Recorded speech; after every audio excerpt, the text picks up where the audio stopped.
So, a warm welcome to all of you here in today's webinar. This is our fourth webinar, and we've already finished three. And this fourth one is under the head of happiness, harmony, and holistic well-being. And the talk today is going to be yoga for immunity. We'll be bringing these kind of programs to you twice a month on Tuesdays. For those who have joined us for the first time, just a little bit about Rtambhara. We are a wellness company that looks at wellness in a holistic way, not just the body, but the mind as well, all through the practice of knowledge and wisdom that comes from our ancient Indian heritage. The topics that we normally delve into are self-discovery, personal transformation, which is high on our list, and we also holistic health, harmony, and well-being. So today we have for you Shri Achal Mehra ji, who's a senior member of our faculty, and he'll be talking to you on the subject yoga for immunity. So before I tell you a little bit more about Shri Achal ji, just a few protocols that we need to follow today. The talk that we're going to have, the talk and the demonstration will be for about 35 to 40 minutes, after which we will open the forum for question and answer. And that will be moderated by Shri Premji and Shri Achalji. The protocols are that you will be muted throughout the talk, please, because just a little disturbance will, we are recording this session, so we don't want to have any kind of disturbance in the session. Feel free to post your questions on a chat icon which you see at the bottom of your screen. If you click on it, you can easily type in your questions for Shri Achalji. But if you'd rather ask your question verbally, face-to-face, then what you need to do is to click on the icon called participants, where if you see at the bottom of that, when you click on it, you will see something that says raise hand. And if you click on that, which I'm doing presently, you'll see a blue hand that comes up against my name. And that Achalji will be able to spot that, and he will then shortly put you on to asking the question. If we don't actually finish the questions that we have for today, or if you have any questions on yoga, please feel free to put those questions on the WhatsApp group where you got this message, or on email, and we'll happily answer them for you. Achalji will. So here's a short profile of Shri Achal Mehra ji. He's an expert in Hatha Vinyasa and has been practicing yoga for over 30 years. He's an engineer, an MBA from IIM Ahmedabad, and he's worked in senior management positions with Pepsi, Sony, and GE, and he was CEO of AXN in South Asia. His practice and teachings focus on breathing, awareness, acceptance, and own body intelligence techniques to deepen the postures and experience meditation through them. Now, over to Shri Achalji. Thank you, Beenaji, for your introduction. I'm really privileged and humbled to be here in front of this audience because I'm going to share something which I have personally experienced. So whatever comes to people is also from my learning of what yoga is, and from what I have experienced it personally. Now, just to give you something about the origins of this word yoga and the deeper meaning of it. Yoga means union. So in our texts, in our spiritual texts, it's always mentioned that there is an Atma, there is a Paramatma, and the division between the two is an illusion.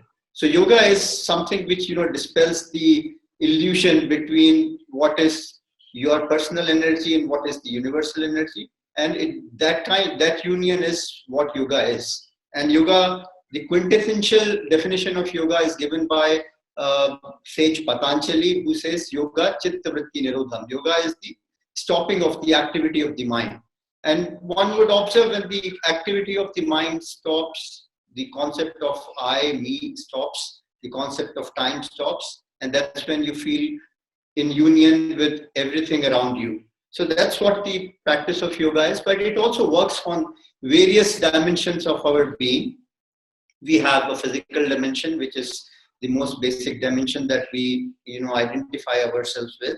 Then we have a mental and emotional dimension to us, and then we have a spiritual dimension to us. So yoga works on all these different aspects of your well-being, and that's why we call it the holistic health.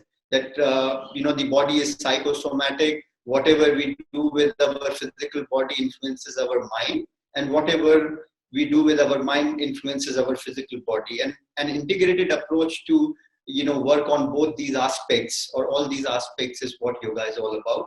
And in that very sense, it is different from what any other physical form of exercise is. So I'll come back to today's topic, which is immunity, and it is so relevant when we are being attacked by an unknown virus, which we don't know much about.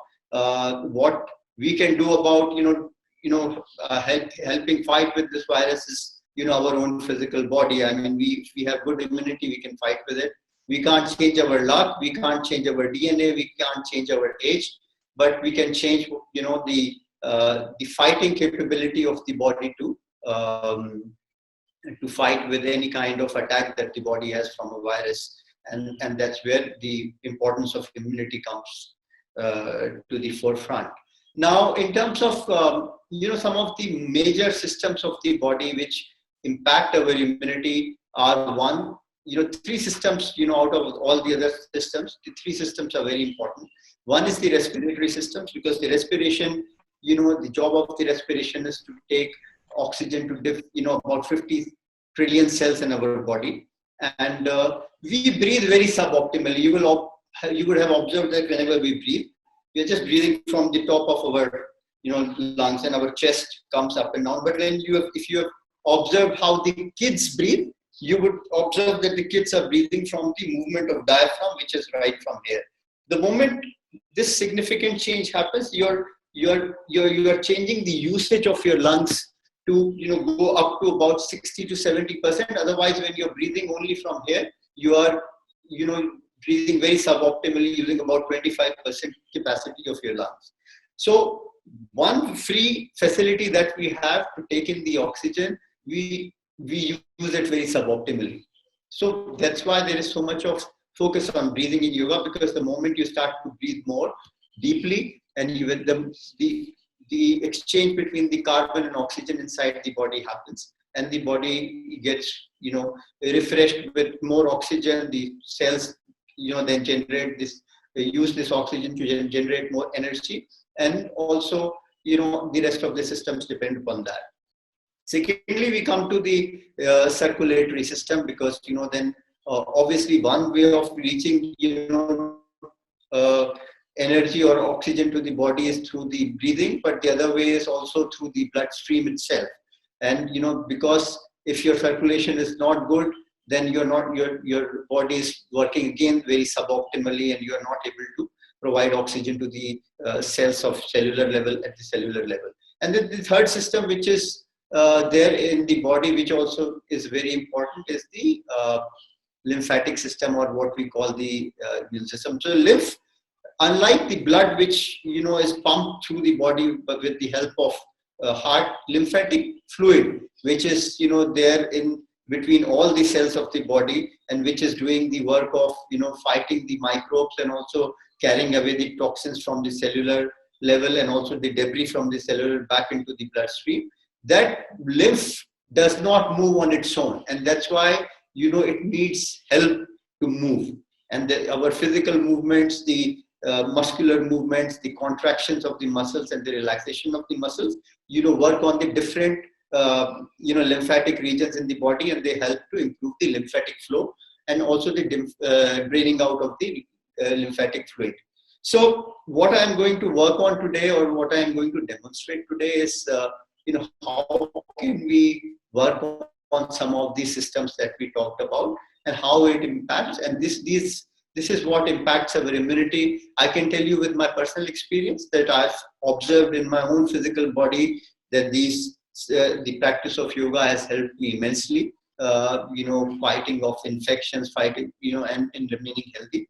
So let's work on some of this. I will just demonstrate some of these things which are important. So one force in the body is also the electromagnetic or the energy body that we have inside us. And the blockage of the energy body happens in the joints. So we have these joints, the elbow joint, the shoulder joint, the knee joint, the hip joint.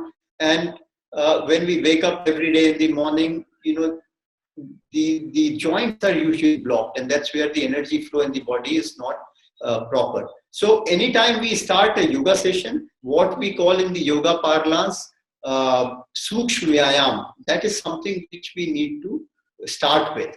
And that helps to create a good flow of energy in the body, which is then useful for, for going further into the yoga session. So when we want to work on the joints, let me just demonstrate. Either you can sit cross-legged like this. So your ankle joint becomes active, your knee joint becomes active, and your hip joint becomes active. If you don't want to sit like this, then you can sit even in what is called the Vajrasana. And the moment we sit in Vajrasana, you will see the ankle joint is active, your knee joint is active, your hip joint is a little stretched. So to start any yoga session, first we sit in proper posture, whether it is Siddhasana or Vajrasana, any of these asanas we can use. And we can first center ourselves in. So yoga is not a practice which you should do when your mind is connected with the stock market or with what's happening around. It's very important for you to disconnect from the external world. And to do that, what we simply do is just we sit quietly for a few moments, close our eyes, and allow the breath to go deep into our abdomen, into our diaphragm, and go out. So just a simple, posture, sitting straight with your spine straight and letting the breath be deep and keeping your attention on the breath. If you keep the attention on the breath and watch it move in and out, this is what is called the Vipassana also. This is what Buddha called Anapanasati Yoga. The moment you do that, your mind won't think. The moment there is a thought process in the mind, that means you've lost your attention on the breath. So by doing just a simple few moments, you can center yourselves in, which will disconnect you from the external world and which will help you to go deeper into the posture. So whenever I am conducting a session, the first thing that I do is to improve the energy flow through the joints, and which is, you can do simple things like this, interlocking your fingers, stretching your arms in front, and then you're keeping the fingers interlocked, you can just rotate your wrists. Now you will see that your shoulder joint is active, your wrist is active too. And from that position, you can just open up your palms as if you're letting something flow from the palms, flow out from the palms. Your forearms will be active. You will begin to feel a little stretch in the muscles, and that's what is the key to start with. We don't start with anything drastic. We start with what's called this Sukshma Vyayam, or this subtle, exercises. Now, releasing the fingers, we can just rotate our wrists first internally a little.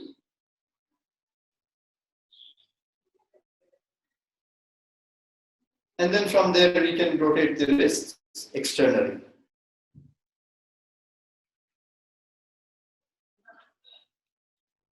This will start to let the energy flow through the wrist joint if it was blocked there. And then we can release the wrist joint. We can bring our attention onto the shoulder joint.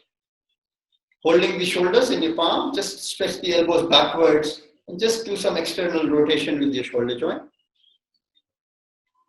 And you will see the moment you start to move the shoulder joint, the area in the shoulder starts to get warm. If again any energy is blocked in your shoulder area, it will start to get released.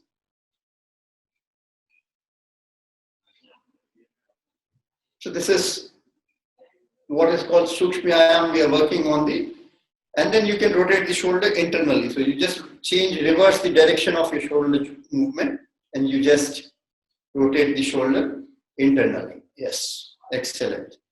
I hope everybody is giving just a little attention to it and trying to do this, or memorizing it at least, so that whenever you are doing these movements, you can remember it. So next, we can bring our attention from shoulder joint to our neck joint. Just sitting quietly with your palms in your lap, you can turn your chin gently to your right.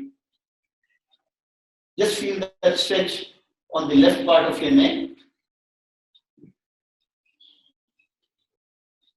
All the time, your attention should be on your breath. Are you breathing deeply? Are you feeling comfortable and relaxed? And then you turn your chin gently to the other side.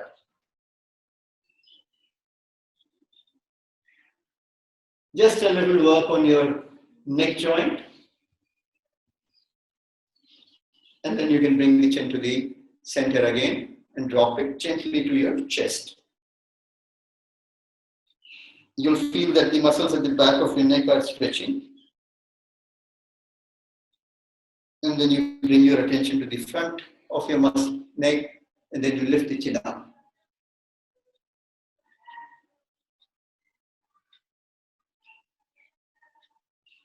Releasing, bringing your chin to its normal position now. You can just work a little more on the neck joint by dropping your right ear to the shoulder. Just feel that stretch from the shoulder to neck on your left.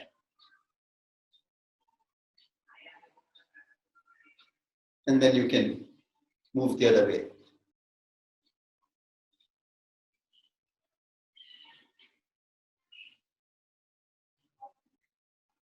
And then after releasing your neck joint, you can just work a little on the spine. So take your right palm across the left knee.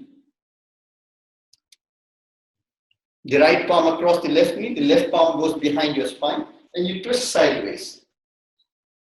Just releasing the spine a little, working on the spine. Nothing extraordinary, no extraordinary force, just twisting sideways a little, and then you can twist the other way around.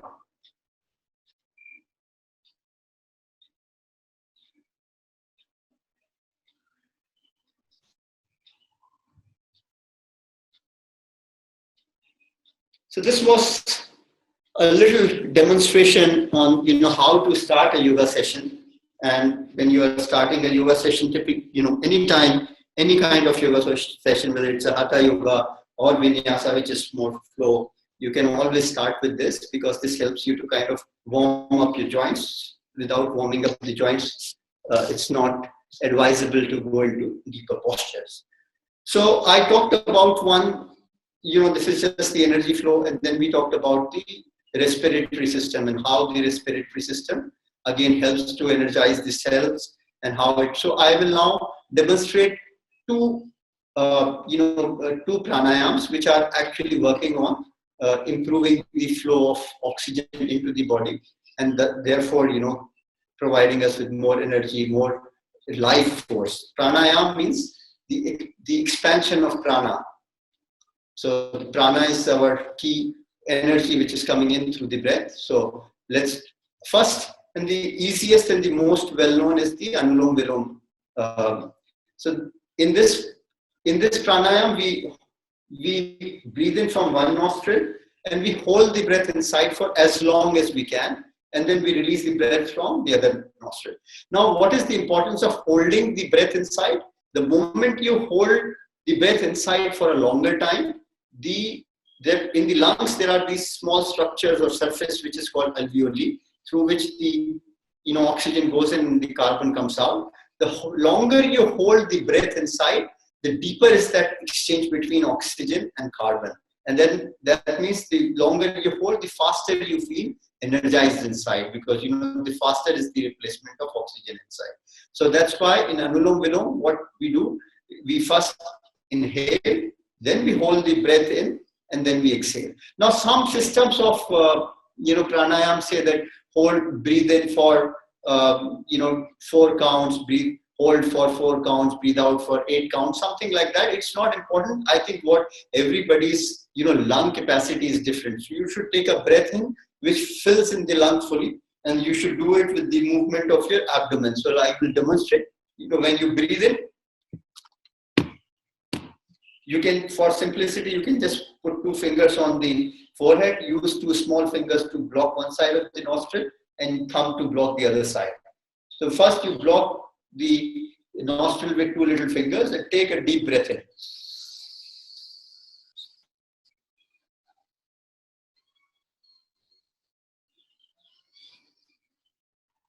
Once you have filled the breath inside with your movement of the diaphragm, then you can hold it in for a few moments or as long as you can. And once you have held the breath inside and then you can't hold it anymore, then you block the other side of the nostril and then you release the breath. But when you're releasing the breath, remember, you don't release it just all at once. Use the strength of your lung muscles to slowly breathe out, so that you can strengthen your lung muscles as well. So I think let's do 4 or 5 rounds of anulom vilom, breathing in, holding the breath, and breathing out.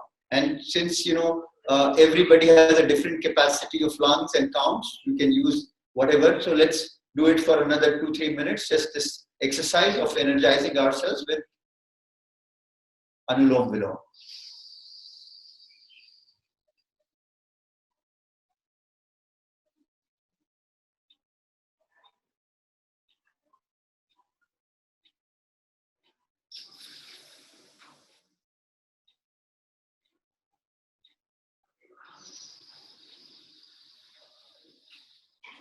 Deep inhalations, holding the breath and breathing out from the other side. Just keep your eyes closed. Watch the breath go in, watch the breath go out.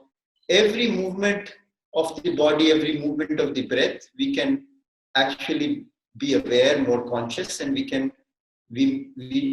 should do it with awareness and not mechanically. Whole practice of yoga is like increasing the awareness content in us, making us less and less mechanical, more and more aware. That's what the objective of yoga is.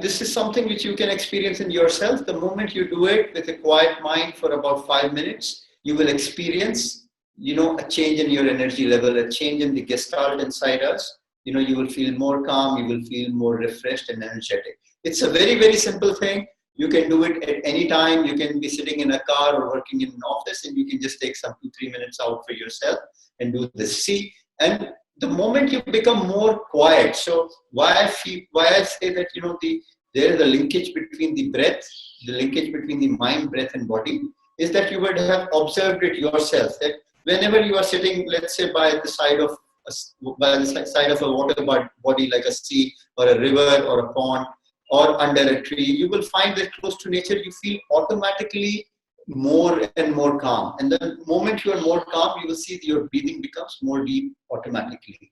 And I think more than what this 2 minutes or 5 minutes of pranayam can give us, it is beneficial any which way. But if, let's say, you were calm throughout the day, then throughout the day you would be breathing much more deeply and you would be energizing yourself much more deeply. And that's why the quietness of the mind is what creates the depth in your breath, and that is what energizes us more. That's why that's why a Buddha may not need to do any postures, because he's 24 hours he's so calm, so relaxed that he's already breathing with full capacity of his lungs. So this is one exercise of lung which is pranayam, which is anulom vilom, which is very easy to do. The other one is kapalbhati, where we exhale forcefully and then breathe in. And this uses the movement of the stomach. So this also influences our lymphatic system. All the lymphatic fluid, I was talking about, lymphatic fluid does not have any pump in the body. So we have to do the contractions and relaxations of our muscles to improve it. So when we do kapalbhati, not only does it use our oxygen a little more, but also improves our lymphatic system, our autoimmune system. So we can now do this exercise, just exhale forcefully and then let the body breathe in automatically with the expansion of your stomach. So I'll just demonstrate it, maybe bring it a little closer so that you can see.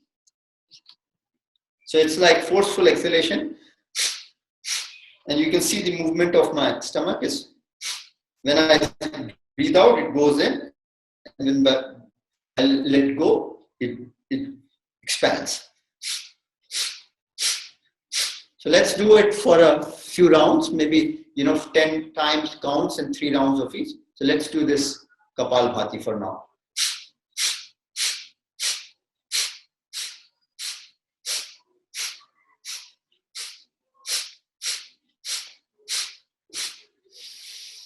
And then a deep breath. One more round of it.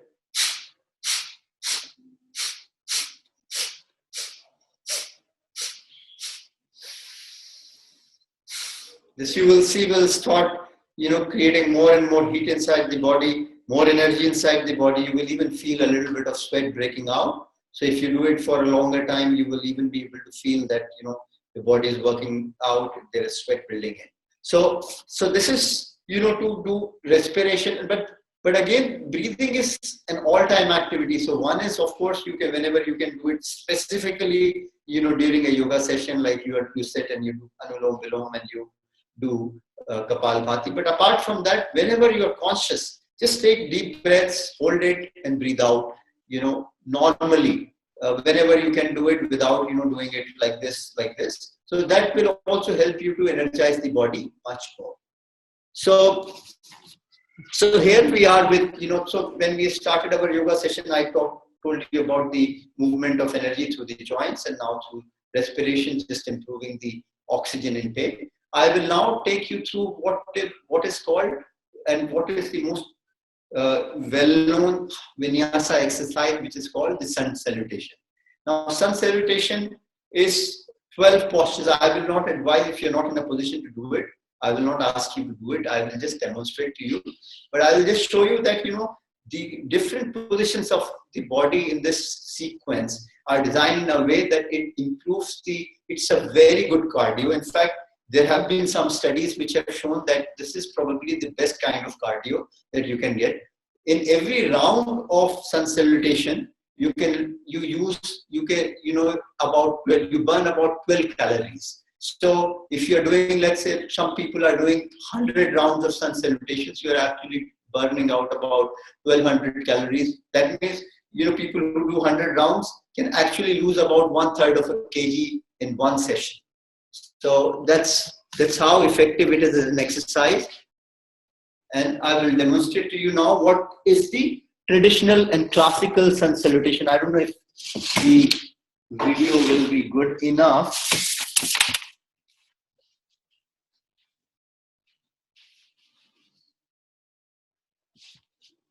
Let me just. I have shared a video on the group any which way. So sun salutation, the first position of the sun salutation is a standing position, and with your palms folding, you can call it, the Namaskar asana. From here, we just lift the palms up and then take them a little bit back behind the head. You will feel, once you do that, you will also start to feel that your abdominal muscles are stretching. This is the second position of the sun salutation. Then from there, we go to the third position, which is a forward bend. Now you can see that here I was in this position, and then I'm going into this position. What impact it will have on the lymphatic fluid, which is not moving, because, you are in one position and there is no other pump. But when you are changing the positions of the body, the movement of the lymphatic fluid becomes very, activated, because we are just, it's another fluid. It just works on gravity. So this is the third position, which is just a forward bend. And then we go into what's called an equestrian pose. We take our right foot back, drop the knee onto the floor, we lunge forward, and then we push the abdomen forward, chest forward, chin upwards. This is called the equestrian pose, or Ashta Sanchalan. From here we come to a plank position. From the plank position, we go down, knee, chest, chin onto the floor. And then we lift the body up in Bhujangasana. And then we move into a downward dog. So see how the position of the body is changing, and what impact it will have not only on the circulation of the blood, but also on the circulation of the lymph fluid. Then we take the right foot forward. We went with the right foot backward. Now we take the right foot forward. Then the left foot comes forward. Then again your palms come together, they lift up, go back behind the head, and then we come into a Namaskar Asana. So this is the first round when we do of sun salutation, we do it slowly and we hold on each position. But otherwise, you can also dynamically do it, and I'll just show you, demonstrate to you how you can do. It should also, every transition of your posture should be the length of your breath. So, for example, from here, I'm starting to breathe in. When my hand reaches its final position, I start to breathe out and go into a forward plane. And then I breathe in again, lift the head up, look up into the equestrian pose. And then I start to breathe out into a plank pose. And continue breathing out, just to go down. And then I again breathe into Bhujangasana. And then I breathe out into a downward dog. And then I breathe in again, the left foot comes forward, I look up and stretch. Then breathing out, the right foot comes forward into a forward plane. And the palms are together, you lift them up above the head and behind the head. And you go into a prayer pose. So you can see that within just a few seconds, I changed my position so many times. And you can just imagine what impact it would have on the movement of the lymphatic fluid, which is so critical for improving our immunity and the immune system. So this is sun salutation, and I would advise that you can always begin with, let's say, 1 or 2 rounds of it and slowly build it up. If you are not out of breath in 1 round, and if you're breathing correctly, I can guarantee you that you can do 100 rounds. And if you want to check it out, I have a video in which I have done 100 sun salutations, and you can see after 100 rounds I was not out of breath, and it took me about 55 minutes to do that. And I do it once or twice in a month, or once in 2 months. I do 100 sun salutation just to check whether my stamina is fine or not. But you can see that the critical thing again in any kind of yoga or any kind of exercise form is how you can breathe through a session. If you are able to breathe well, then the body continues to go forward with that. So this was sun salutation. It is what is called a vinyasa exercise. Vinyasa means flow, movement. It's a very popular kind of yoga, especially in the West. Hatha yoga, as opposed to vinyasa, is more about holding the postures for longer, so that when you hold the postures for longer, the inner pranic body also aligns with your physical body, and the benefits which accrue to you are of a different kind. When you are holding the postures for longer, the body is used to also make the mind still. So when by holding the body still, you're trying to make the mind still. I shared some videos of mine set to some classical Western music, and those are typically what is called the Hatha yoga practice videos. So this was about sun salutation. How can you improve both the circulation of your blood as well as of your lymph fluid. And it is important because both white blood cells are not only in your bloodstream but also in your lymph, and they are the fluid, and they are the cells which are really fighting the infection. So their movement and distributions all across the body at all kind of cellular level is very important. Now, what I'll come to, some, in terms of, again, I was talking about the lymphatic movement and fluid movement, and it is not easy to move that fluid because, otherwise your blood is circulating with the help of the heart and the pump that's there in the heart. But inversions are something in twists. These are the contraction, and so for example, if you have lot of lymph fluid in your leg, and normally the lymph fluid comes from the legs towards your abdomen area, and that's where it gets, it takes all the toxins and it, throws it into the blood circulation. So how do you improve? So for that, there are certain postures which are called inversion postures, which help to do that. I'll show you. One is simply it's not a posture, but it's called a Viparit Karni. You can do it with a wall. Simply lie down next to a wall and keep your feet up. And just by doing that, all the lymph fluid which is there in your leg area, this area, it starts flowing towards your heart. It's a very, very simple thing which is called Viprit Karni, and you can continue, you can do that. Anybody who doesn't even do yoga can do it. It's just an inversion and it helps. But another kind of inversion that you can do if you are, do yoga a little, you can do what's called the shoulder stand. So lifting the feet up and holding the waist, and just, it's called the shoulder stand, Sarvangasana. Again, you will see that because of gravity, all the lymph fluid which is there in my feet area, my legs, is now flowing towards my chest area, and that's when it will be carrying the toxins and dumping it in the circulatory system. That will become faster if I do this. So these are simple exercises which change the position of your heart vis-a-vis the rest of the body, and that's why that's how you can influence the movement of the other posture I will tell you, which is very easy, is just stretching your feet either side and dropping your head towards the floor. Now doing that, again, you will see that you are influencing the lymph fluid to move in a different direction than what it is there in the sitting direction. So doing something like that. Prasadit Palakasana is called just a stretch, but dropping your head. And then there is another posture which will be helpful for you to again work against the gravity, is what is called the forward bend. Yes, allowing the body to fall forward so that all that lymph fluid is now moving in a different direction. So these are some of the postures which help you to improve again the movement of the lymph fluid through the body, and that's what is going to be very, very critical when you are trying to fight off an infection.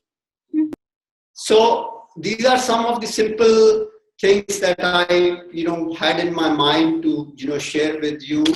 How do we improve, do simple things and incorporate them in our daily routine, so that we can at least keep moving the lymphatic fluid, keep moving the blood well inside the body, and keep the body very well oxygenated, so it can help to fight the infection. So one way of course, improving the immune system is, working on your physical body, which is what I just, through the asanas I just described. The other ways, of course, stress has always a very, very negative impact on all the systems of the body, and especially the immune system. The moment you have stress, you will feel that you will see, and you may have observed that you become susceptible to colds and all different kind of actions. So stress management is something which is, again, very, very important. And I think meditation is a way of handling that. And I found two kind of meditation. So again, if you look at, what is really meditation? Is it, just simply something, sitting with your eyes closed? But meditation is really a deep understanding of, your own reality. See, before we were born, when we were inside the womb, we still existed, but the physical body was not there. Maybe it was there in the form of just a few cells, but there was something inside us which we call the witness, which was still there inside the womb. Now, after our birth, the body changed when we were born. We had a different kind of, cellular, we had completely different cells, and but we still existed, and something watchful, something witnessing us was still there. Then every 7 years, the entire cellular structure, all the cells in the body, they change. So you are actually having a completely new body in 7 years. So by why I'm telling you that is that, we have a very deep identification with the physical body, but we are something beyond the physical body. And you will see that, this body has changed so many times throughout our lives. And there was a point of time when this body had not still been formed, but we still existed. Then the next level of our identification is through our mind. We think that whatever mind, whatever all our conditioning, makes us believe to think. Like, for example, we think that we are Indians, or any other kind of conditioning that the society tells us that we are Hindu, or whatever. These are all the things of mind. If you will see the structure of mind, you will see that there are only thoughts inside the mind, and thoughts are always in the form of words and images. One word will come, another image will come, and these words and images and their combination is what we call our own self. But if we can watch it, we will also find that there are times when there are no thoughts, or sometimes even in the moments of crisis. For example, suddenly somebody is pointing a gun at you, or you are jumping from in extreme sports, suddenly there is a grave danger and your mind stops. There is no thought, there is no time, there is no I inside. And but these moments are very, very limited and very few in our lives. But in the life of a Buddha, he is always in this kind of a state of mind where there are no thoughts, no words, no images. And that zone is what is called the zone of meditation. And you will see that when there is no thought, no word, no image, then there will be no tension, no stress. So two techniques I have found particularly very effective in this. One is what we did initially is the Anapanasati Yoga, or what's called Vipassana. Just breathing in, breathing out, and just remaining watchful of that entire process. Just keep watching your breath, either at your nostril or at the movement of your diaphragm. Just watch it. And if you will do that, you will see that the mind stops. When you are being watchful, the mind stops. And the second meditation technique, which I found very useful, is the meditation technique with just watching the stream of your thoughts as if you are watching a river. One word is coming, you just watch it fully. We are so less aware of what's happening inside our mind that we're not even aware of how quickly a word rises and goes away, and how quickly another one comes in. So if we just keep watching word by word, image by image, and if just devote 5 minutes in a day to this kind of an activity, we will start to see that your mind is slowing down. You're using the mind when you really need to use it, and not in the rest of the time when you don't need the mind, you're actually in a zone of meditation. So just try these two things, and you will find there is less stress, and less stress means your immunity will improve. And thirdly, what's most important, probably influences us more, is what we eat. And I've seen that food that is lighter to digest. For example, in my own experience, I was till the age of 18, I was non-vegetarian, and I have an experience of eating meat before. But after that, I've been eating mostly vegetarian food, and I've felt that light food is something I feel much better since I've been vegetarian. And it's not only my experience. I've known even Indian cricket captain Virat Kohli, who's now advocating vegetarianism not for any spiritual or any other reason, but for just feeling good in your body. And I think he's an athlete. He needs much more energy, much more muscle than anybody else. So I think, but it has been my own experience as well that, with eating light and eating less and eating more nutritious is what, really helps to, improve our immunity. In my experience also, I've seen that there is something which is now becoming popular more in the West, but it was also always a part of the Indian culture, the Vrat system. And now people are calling it intermittent fasting. And I've personally observed that, that by keeping, your digestive system relaxed for a longer and longer period of time, sometimes I keep it relaxed for about 16 hours. That means I'm not taking any kind of calorific intake for 16 hours. And I've dropped one meal. So initially I used to have, breakfast, lunch and dinner, but now I just have lunch and dinner, and between dinner and the next lunch, there is almost every day about 14 to 16 hours of gap. And I find that that's also quite useful in terms of feeling light and having a better immunity. So these are some of the experiences, some of the ways of influencing your own immunity, which I wish to share with you. If there are any questions that you want to ask, I think I will now open this session for questions and answers. We can go. Yeah, there's a few questions on the chat. If you click on the chat on your screen. Let me just check.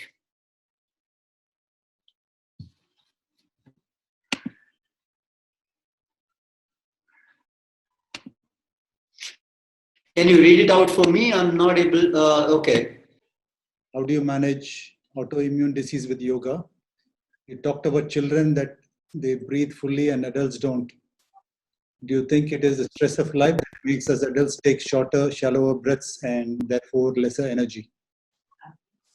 That's so. So first, I'll field the first question, about the autoimmune diseases. So autoimmune disease is actually a overreaction to of the immune system, and we have not yet understood how the autoimmune disorders work, and we have not been able to find cures for those.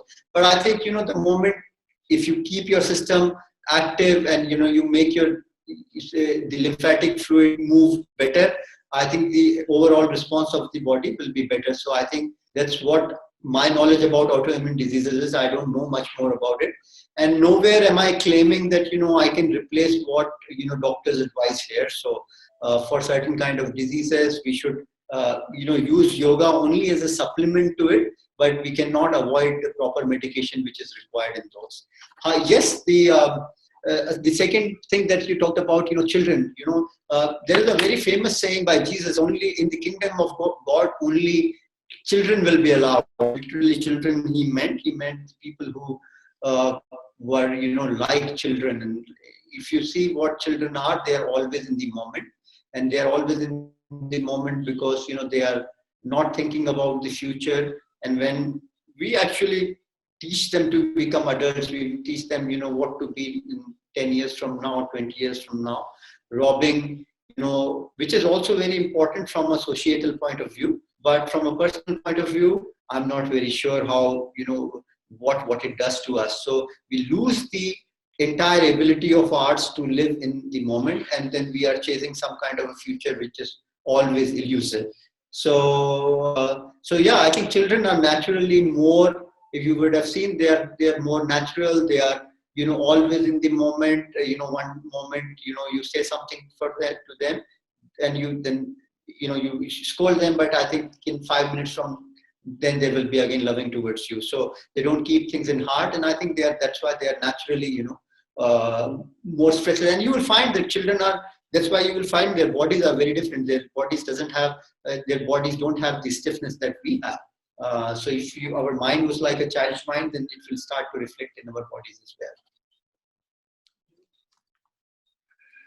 So Kapalbhati, this next question is about Kapalbhati. Then it should be always be for Kapalbhati. It uses a lot of force in the abdomen area and the core area, and I don't advise Kapalbhati until unless you have prepared the body a little with the asana practice. Because if you do a lot of Kapalbhati, sometimes you have pain in the rib area. Some people have even complained about it. So first and the easiest of the pranayam is actually Anulom Vilom. So you should always do Anulom Vilom first, and then you should go into Kapalbhati.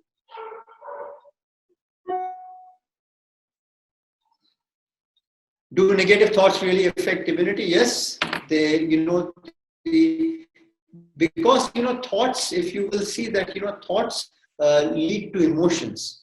We have one kind of a thought, and then it leads to one kind of an emotion. So if you have negative or fearful thoughts all the time, you will start to feel fearful, and you observe that the moment you are more fearful, you are breathing very less. The moment you are more anxious, you are breathing less. So the state of the mind impacts the state of breathing as well, and that's why it does impact our overall health in a way.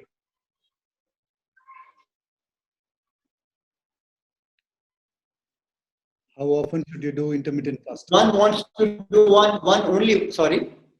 How often should you do? Yeah, there is one question. If you want to do one asana, which one be to perfection? Which one should it be? See, asana is, asana, I feel, was a result of, a meditative state of mind of, the yogis who were trying, and that's why when it resulted in different kind. But one asana, if you want to do it, the Siddhasana in which, or the Padmasana in which Buddha sits, if you see that, it creates a perfect circle in the body. So some research has gone into it, which says that, when you sit into Padmasana or Siddhasana, you've kind of created a loop in which you're not losing any energy to the external environment. So this is one posture which, if you want to do, then just sit straight. In this posture, your spine is also straight. There is less of gravity working on your spine, and you will feel light and more meditative. So from a meditation and from a feeling easy point of view, this is one posture which you should perfect. How often you should do intermittent fasting? I think there is a lot of research which is still going on about intermittent fasting. Some people are doing it 16/8. That means 16 hours of fasting and 8 hours of eating window. Some people are doing, one meal a day. But there have been no significant result in one study I can quote, which I've read about recently, where there were two groups which were subjected to one meal a day and one which did a 16. I think in all the parameters of their blood components and all their health parameters, there was no significant difference. So I think you can do intermittent fasting very well in a 16/8 window, and you can have some days where you can eat all the meals and not do fasting as well, because if you continue to do something regular, then the body also starts to get adjusted to one kind of, maybe it will slow down the metabolism. So there is another study which is going on, does with continuous intermittent fasting, does the metabolic rate, kind of slow down, because body is now understanding that it will get less food. So you can do it 16/8. I think that's what I have done, and I found it quite useful. But you can even read more online about it and get more research and data about it.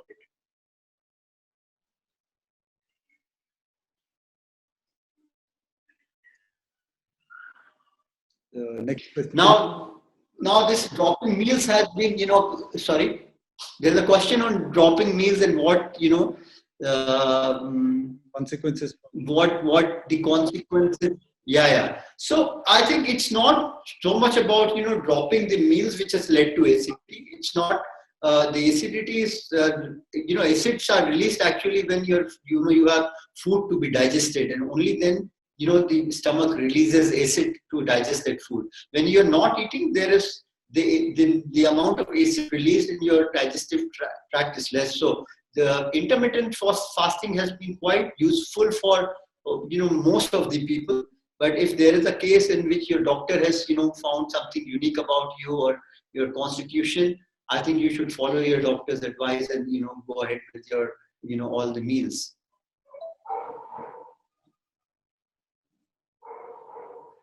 So there is a question of pilates. I have not used pilates as a practice because I found yoga to be quite complete, and in pilates I think they are also using sometimes weight and sometimes different. But it is a kind of practice which is grown out of the yoga practice itself. I feel yoga in itself is quite complete, and you can work on all the aspects of your health. For example, even on your physical health, yoga works on your flexibility, yoga works on your strength, yoga works on your balance, and yoga works on your endurance. So sometimes there is a myth about yoga. People feel that it's only for women because it doesn't do anything for your strength and endurance. But I'll tell you that try doing a plank for 1 minute or 2 minutes, and you will see how much strength is required.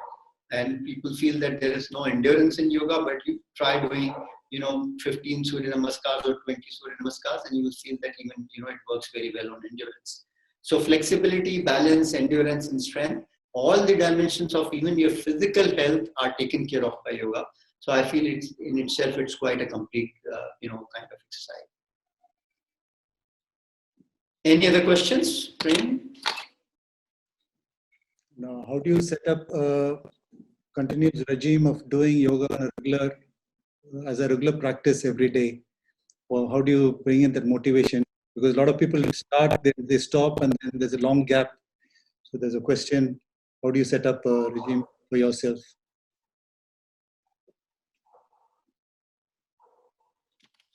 So again, I'll say, see, I've observed quite a few people in it, and it starts to become a habit or become quite kind of a intoxication when you start feeling good about it. And so I'm also the founder of Yoga House. It is one of the leading yoga studios in the country, in Bombay, and we have observed now students for almost 7 to 8 years. Some people have been regular for. So what happens when you are doing yoga, especially with the help of a teacher and instructions, what happens that because you don't know what's happening next, you are always attentive. And when you are always attentive, you are always, in a state of meditation in a way that, you are not thinking of anything. If you're on a treadmill, you know what you're going to do repetitively, and your mind will kind of wander off. But when you are with a teacher in a class, and that's what my observation is, you are always attentive. And when you're always attentive, that gives you kind of a meditative experience for an hour or so, and it becomes quite addictive to people. I've seen that, most of our, maybe 90 to 95% of our students were, kind of regulars, and if they were not going away from Bombay, they were always coming back to us for regular yoga practice. But if you're doing it alone, then, you have to really find some motivation to do it. But one thing I would suggest that, whenever you are doing a yoga practice, do a proper sequence of yoga. So what I do is that I started with the Sukshma Vyayam that I talked about. Then I warm up the body with sun salutations. Then I do a stretch sequence, warriors, warrior 1, 2, 3, and different kinds of stuff, because the body is already warmed up. After that, I get into a core exercise regime. Then I do some balancing posture, and then I do some backward bend. So through this, sequence, the backward bends, my body is continuously creating more and more heat. Backward bends is something which creates most heat in the body, because your chest is expanding, you're, taking in more oxygen. And then after that, I start cooling down. And then last 10 minutes, I always advise the people to experience what's called Shavasana. The quietness, the silence of the body, once you have experienced it in different postures, and if you have some nice music which sets your mind to absolute quietness, once you will.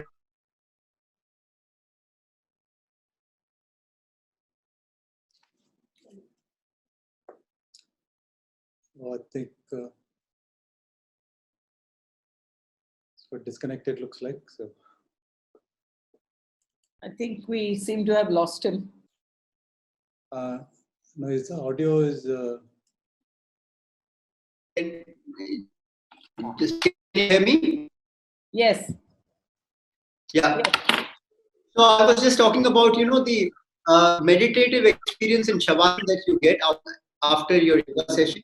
Once there you start to enjoy that, and once you start, then it will become addictive to you, and then you will not need any kind of motivation to do your yoga, because then the experience in that Shavasana will, bring you back to it again and again. So that's what my advice is, that, do a proper session every time you can do. It's not necessary that you do it every day, but even if 3 or 4 times in a week you can do, I think it will, keep your health, mental, physical, and emotional health in a very good shape. So I guess, probably we have.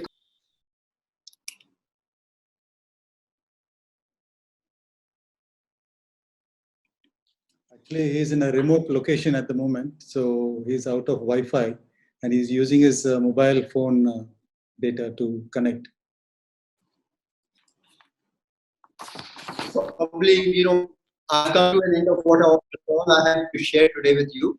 I hope, you can incorporate some of it and, find it as useful as I found. And I'll hand you over back to Beena ji to, kind of close the session. Okay, there were 2 questions. One was what to do if you're unable to do 16 hours fasting due to indigestion.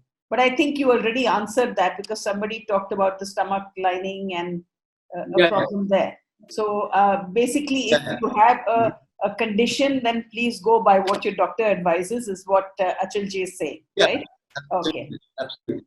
Yeah. And then Rajesh Especially it is also in people who have sugar problems. Okay. And Rajesh Podar says, thank you, Achal, for your great session. It was the first time for me to attend such a session, quite influencing. PKG is Pravinji invited me here. Thanks, buddy. All right. And then there's a last one from Mr. V. I don't know what the full name is, but he says, thanks. Very informative session. And there's another from Katrin Kiwi, who also says, thank you very much. So, thank you very much, everyone, for even listening to me and for giving me time to share what I had to share. Thank you very much. Namaste. And thank you from us, from all of us at Rtambhara, Achilji, for this very interesting, informative talk and relatively easy asanas for immunity. And that was the part. And I was thinking that really, I mean, from your talk, I gather that it really is the breathing part that actually is a major thing in in building immunity. So I guess at least, if nothing, we can at least practice all the breathing techniques and breathing exercises, and that'll be good for us. Absolutely. Yeah. Thank you so much. Thank you very much. A lot of people have said thank you to you, and so I will just we'll close on that. I just wanted to tell the participants, thank you so much for being here. And the topic for 24th April, we have a session again, 6 o'clock on the 24th of April, which is a Friday. We have Mr. Amit Das Gupta, who's been in corporate life for several years, and he now combines Indian philosophy with work ethics, and he tries to make that, and presents that in such a way that you will be much more effective at the workplace and even otherwise. So we'd like you to join us for that. His talk is going to be Mind Your Mind. And so we will hopefully see you all again on Friday, and then look forward to all of you being here again with us. Thank you so much.